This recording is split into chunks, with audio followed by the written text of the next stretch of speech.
Today we're going to do an introduction and playthrough video for Hedge Hogs, a family strategy game. I'm Ken Rickard. Let's get started. In Hedge Hogs, you're playing one of the master gardeners of your city, and you're competing to beautify the public gardens by planting as many flowering hedges as you can in the game board space. For every space that you occupy, you will score a point. The game board is divided into 5 sections, and it's perfectly okay for your hedge to cross those section lines. During normal play, the central gardens will be a bonus area, and anything you play that's in the central gardens is worth 2 points per square. So this play will be worth 8 points instead of 5. During play, you and your opponents will take turns placing hedges on the board. But before that happens, you're going to take turns placing hedgehogs on the board. We'll talk about those now. Hedgehogs are nasty little creatures, and they like to eat plants. And that means that any time a hedgehog is on the board, you cannot place a hedge directly next to it. So that would make this placement illegal, because the hedge can't touch. Diagonal is okay, so either of these plays is fine, but this is no good. Notice that this rule also applies to hedges that are the same color as the hedgehogs. The color is used to indicate that you've played the hedgehog so that we can continue to the normal play round. So, during play, any hedgehog is toxic to any player, which means you cannot play orthogonal to it. So this would be a legal play, perfectly acceptable. The other thing you need to know is that your hedges can touch, but your opponent cannot touch your hedge. So this play is illegal by the white player, but if we move it so it's diagonal, it's perfectly acceptable. To recap, your hedges can touch your own hedges, your opponent cannot touch your hedges, and no one can touch hedgehogs. Now that we've figured that out, let's look at the pieces that you'll have during the game. Everyone starts with the same number of pieces. You're going to have 4 hedgehogs, and then you'll have 10 pieces that vary in size from 2, 3, 4, 5, and 6 units in length. One of the things that makes hedgehogs unique is that it scales from 2 to 4 players and allows for a lot of variety as a result. When you play with 2 players, you only play out to a certain section of the board, making it 12 by 12. In a 3-player game, it's to 14 by 14, and in a 4-player game, you'll use the entire board. For our playthrough today, we're going to play a 3-player game, which means we're going to go out to the canal path on a 14 by 14 board. Anything played in the central gardens will be worth 2 points.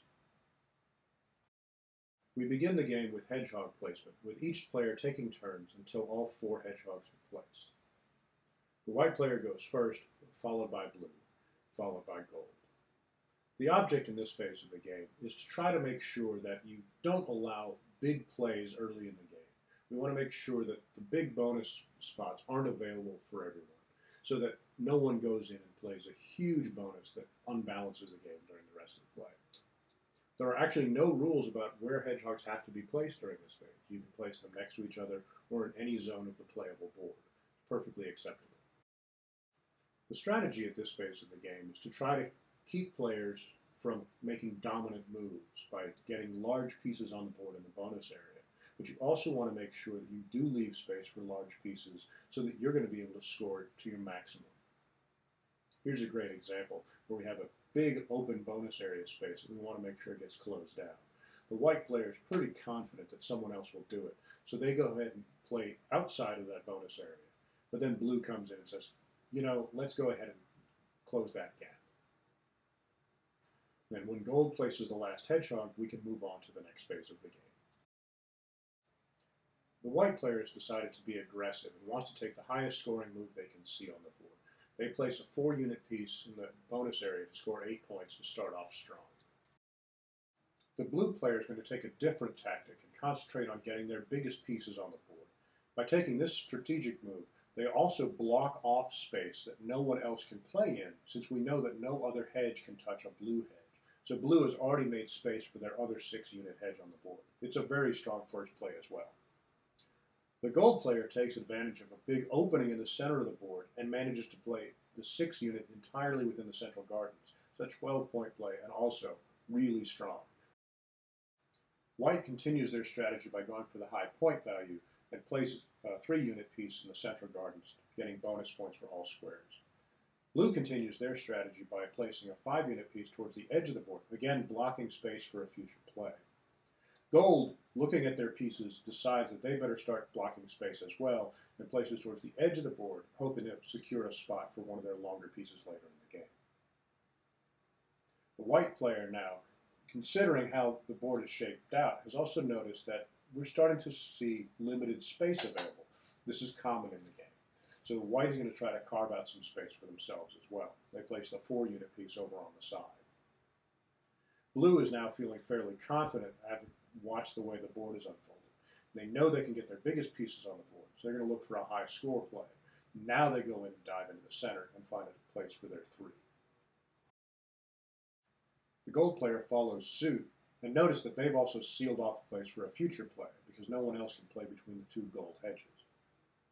At this point, white has begun to discover that they don't have as many options as they had hoped. Looking at their 6-unit piece, the biggest space they can find would accommodate a 5, so they already know that they're not going to get their biggest pieces on the board. Understanding that you've got to score in order to win, white's going to take the tactic of getting the biggest piece they possibly can on the board, puts the 6th piece down, picks up a 5, and places that as best they can. This kind of compromise is very, very common later in the game. Blue is feeling confident in their strategy and now looks for a place to expand their territory. This space in the upper corner really helps infringe on the area that gold was pursuing, and that's a good strategic play. Gold, in sort of retaliation, comes back and takes some space away from blue. Now we get back to the white player, who again finds that they can't get their biggest pieces on the board. They're going to have to settle for the best move that they can make. This is very, very disappointing, but it's part of the design of the game. Players should learn as they go that there are optimal things to do in order to get your pieces on the board. White here takes a 2-piece in the bonus area, which is a good move, but not their greatest. When we get back to blue, the blue player sees that they have really good strategy going. They've got space for all their pieces, and they're just now messing with other people by dominating areas of the board. So here they've taken a space that white might have been able to fill, so that both expands blue's territory and limits the actions of other players. Gold, realizing they have no great moves, looks for a place to find a 2 to sort of mess with other people's strategy as well. This limits white even further, so they again take the best move that they can. And it's at this point in the game where blue's strategy really begins to pay off, and you can see it. They can place pieces sort of with impunity, and other players have much more restricted moves. The gold player has to work real hard to get that 2 on the board, and they have only a couple of places they can put it. White at this point has very, very few options, so they drop a 2 over on the side, and then blue has sort of their leisure to say, okay, do I want to get the big pieces out, or is there another big score that I can make? So here we take their last 6 and get it on the board to make sure. When we come back to yellow, they take one of their last possible moves, that safe space in between the other 2 hedges. At this point, white has no more legal moves. It becomes blue's turn, because the game will end when no player has any legal moves left. Blue drops another one of their larger pieces over on the edge of the board. Gold finds that they have no, they don't have that move anymore. It's disappeared. Got squeezed out by their other players. They're stuck. They have to pass as well. Blue gets to make one more move to drop a piece in the center, and then once blue runs out of pieces, the game will end. So blue gets one final move, and then we see that's the end game. From here we move to final scoring. Scoring is easier than it might seem because every player starts the game with 40 points in their hand, so to speak. So all we have to do is count the pieces that didn't get on the board. In this case, the white and gold player didn't get certain pieces on the board. For the white player, they've got 2 6s and a 5. This means they have negative 17 points to start. So their base score is 23. So we know they have a 23. And all we then have to do is count their bonus points. So just one more point for everything else on the board. So 24, 25, 26, 27, 28, 29, 30, 31, 32, 33. It's an okay score. In the case of yellow, they've got a 5, a 6, and a 4. It's 15 that they didn't get on the board. So they start with a base score of 25, and we add their bonus scores. 26, 27, 28, 29, 30, 31, plus 6, 37. Also a good score. The blue player got all their pieces on the board. So they start with a base score of 40.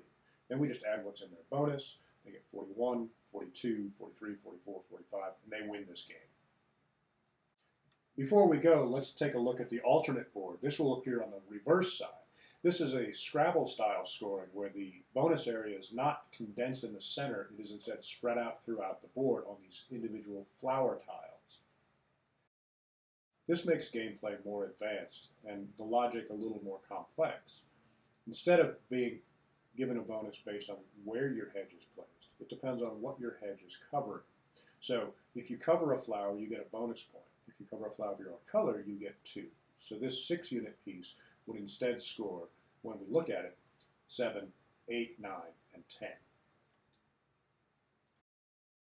By including this extra board, we can appeal to adult gamers, and we can also help kids as they grow to develop into more strategic alternatives. This version also means that hedgehog placement is a little more strategic because, as you can tell, I'm now blocking bonus for both of my competitors. I want to thank you for sitting through this video of Hedge Hogs. We really hope you enjoy it, and we hope to play that game with you soon.